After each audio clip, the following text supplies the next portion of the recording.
say. I think we couldn't have a better segue into our next question, because in your work addressing humanity's vast concerns, you often touch upon the fundamental battle between good and evil. Mm-hmm. And with global population recently surpassing 8 billion, most of them from lower to middle socioeconomic backgrounds, there is a universal struggle in terms of their life's steering wheels, if you will, the sum of our values, our dreams, our endeavors. These steering wheels guide us through the troubles that we encounter in life, the pebbles and boulders in our shoes. But as we grapple with these challenges, high concepts coming from authors you often cite and have inspired you so much, like Jung, Nietzsche, C.S. Lewis, often seem quite abstract and far from having from the everyday realities of these people I'm talking about. So how can we make such philosophical insights, Doctor, more tangible and more actionable by these people? Yeah, well, that is a good question. That is the trick. Well, it's I suppose it's part of the universal responsibility of the educated, of the truly educated, to join heaven and earth, so to speak. And what that means, that's always been the role, for example, of shaman, going back 150,000 years or longer than that, is to unite the divine and the practical.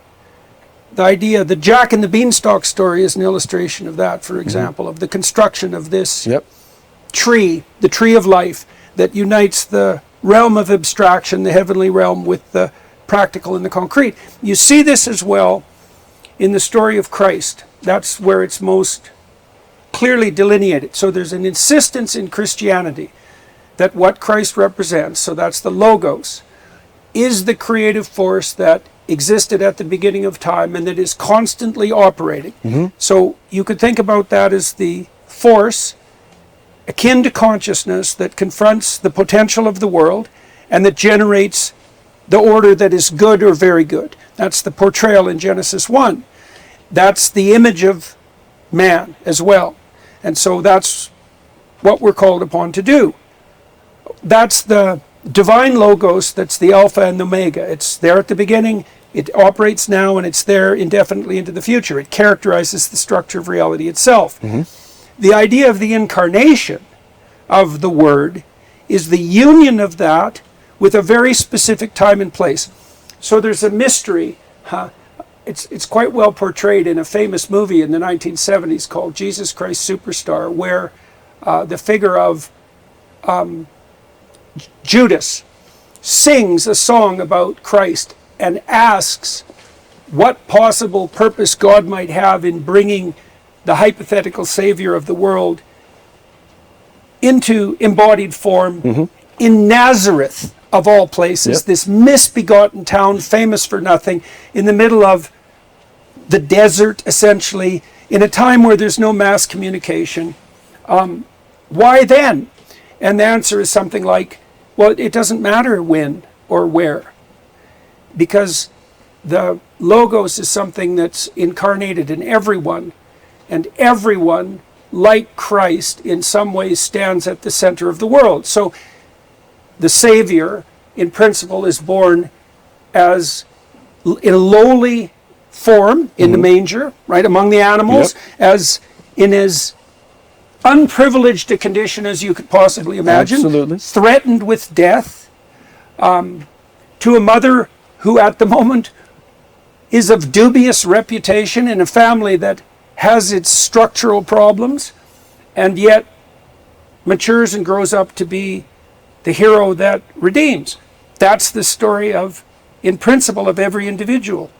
And followers of Christ in that regard, and bearers of the Middle Eastern and then Western tradition, are called upon to realize that in their own lives and to understand that that's actually a story about them, as unlikely as that might seem. And you might say, well, why is there any reason to believe that? And I would say, well, consider the alternatives to believing that. So free cultures are predicated on the idea that each person is a locus of divine worth. And that's associated with this web of ideas we just discussed. The alternative to that is to treat people like they're deterministic robots or that their value can be inferred as a consequence of their comparative social status or their prowess. And if you treat people like they're deterministic robots, try that on your wife and see how well that goes for you. Or try it on your children or on yourself. No one responds to that well. We all want to be treated as if what we perceive matters and what we say is important and how we conduct ourselves is relevant. And if you treat people like that, they flock to you. And if you don't, they want to have nothing to do with you. And so that's like an existence proof of the necessity for that doctrine of radical value. And if you treat people like they're only dependent on their social status, then you're kind of a psychopathic social climber. No one, again, is going to want to be around you because you'll kiss up and kick down. And if you organize your society on that principle, it'd just be a dynamic between tyrant and slave. And so, do we believe that each person is a locale of divine worth? Well, we believe that people have intrinsic rights, and we believe that the societies that we want to live in, and we can see the evidence for that, shape themselves in accordance with that belief. And so we believe it insofar as we act it out, regardless of what we say we believe. We see this in more recent occurrences. So, for example, the world's most famous atheist, Richard Dawkins, came out 2 weeks ago and said that he was a cultural Christian. Well, well, right, that begs a question. It's like, I see the Christians got something right. Did they? Let's say compared to the alternatives, about which Dawkins will barely even speak. What did they get right? Wasn't it G.K. Chesterton who once said that the test of a good religion is how far you can critique it, or something along those lines? Right. Isn't that the ultimate testament to the tolerance that Christian that's a good question. Purpose? That's a reasonable point, and it's certainly a reasonable question, and I'm certain that it's one that Dawkins would be inclined to agree with. Right. Can you criticize it? And obviously, in Christian societies, by and large, criticism of Christianity is not only allowed but encouraged.